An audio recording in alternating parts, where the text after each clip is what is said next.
Hello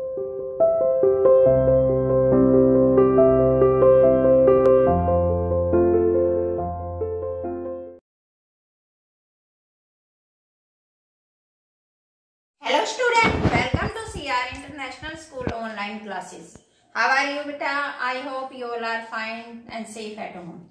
बेटा आज हम कक्षा 7वीं में विषय हिंदी, इसमें पाठ 19, आपकी जो महाभारत में जो पाठ चल रहे हैं उसमें पाठ 19 द्वेष करने वाले का जी नहीं भरता, ये लेसन आज हम रीड करेंगे। सभी अपनी बुक ओपन कीजिए। पांडवों के वनवास के दिनों में कई ब्राह्मण उनके आश्रम गए थे। जब पांडव वनवास में गए तो उन दिनों कई ब्राह्मण उनके आश्रम में गए। वहां से लौटकर वे हस्तिनापुर पहुंचे और धृतराष्ट्र को पांडवों के हालचाल सुनाए। धृतराष्ट्र ने जब यह सुना कि पांडव वन में बड़ी तकलीफें उठा रहे हैं तो उनके मन में चिंता होने लगी। सबने क्या है, जितने भी ब्राह्मण गए थे सबने धृतराष्ट्र को उनका हालचाल सुनाया। लेकिन दुर्योधन और शकुनी कुछ और ही सोचते थे।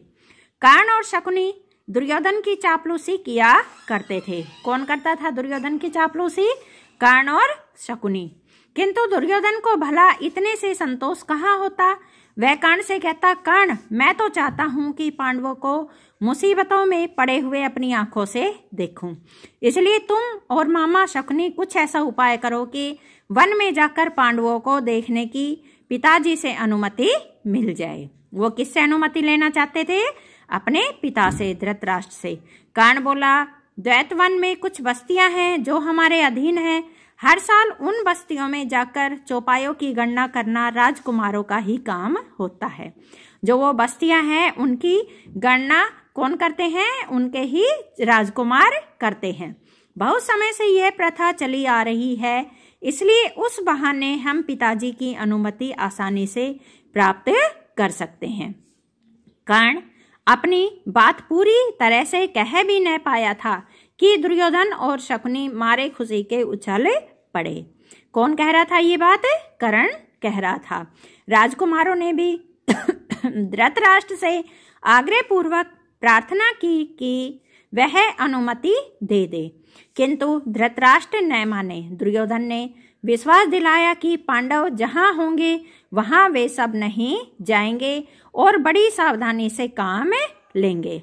किसने विश्वास दिलाया? दुर्योधन ने। किसको? धृतराष्ट्र को।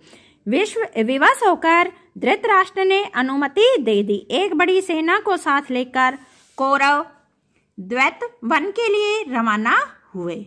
कौन से वन के लिए? द्वैत वन के लिए। दुर्योधन और कर्ण फूले नहीं समाते थे। उन्होंने पहुंचने पर अपने डेरे ऐसे स्थान पर लगाए जहां से पांडवों का आश्रम 4 कोस दूरी पर था। कितने कोस की दूरी पर था? 4 कोस की दूरी पर।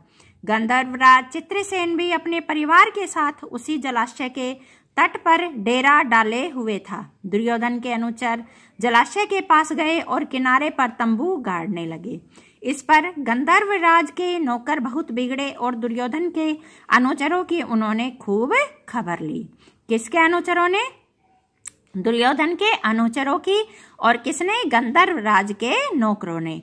वे कुछ न कर सके और अपने प्राण लेकर भाग खड़े हुए। दुर्योधन को जब इस बात का पता चला तो उसके क्रोध की सीमा न रही। वह अपनी सेना लेकर तालाब की ओर बढ़ा। वहां पहुंचना था कि गंधर्वों और कौरवों की सेनाएं आपस में भिड़ गई।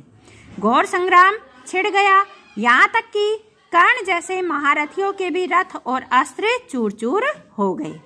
ठीक है, जो कर्ण है वो उस जैसे महारथियों के रथ भी चूर चूर हो गए।